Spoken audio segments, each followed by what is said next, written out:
अस्सलामुअलैकुम। मैं नूर कादिर मेवन पाक ऑर्गेनिक के प्लेटफॉर्म पे आप लोगों को वेलकम कहता हूं। और आज मैंने कहा आप लोगों को हम अपने वो बर्ड्स दिखाएं जो तैयार कर रहे हैं हम इस सीज़न ब्रीडिंग के लिए।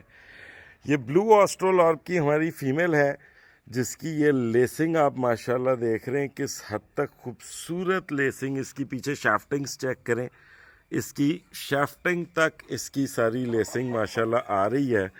और ये आप इसके ये मेन प्राइमरी फेदर्स और सेकेंडरी फेदर्स देखें, ये आप इसकी चेक करें जी माशाल्लाह। कलरिंग किस हद तक खूबसूरत कलर ये माशाल्लाह तैयार हो रहा है। चेस्ट वाइज देखें, हर जगह से देखें।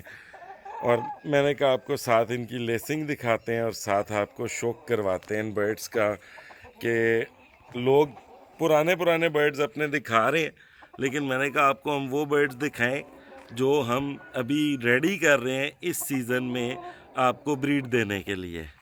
आप बर्ड की क्वालिटी देखें, बर्ड का कलर देखें, बर्ड की लेसिंग चेक करें। माशाल्लाह माशाल्लाह कहना मत भूलिएगा।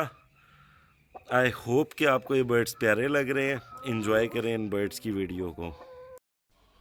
और अगर आप भी चाहते हैं ना सिर्फ हाई क्वालिटी बल्कि इस तरह के हेल्दी और हैप्पी बर्ड्स को पालें, उनको संभालें ऑर्गेनिकली, तो आप कांटेक्ट कर सकते हैं मेवन पाक ऑर्गेनिक से, ताकि हम आपको थॉरली गाइड करें।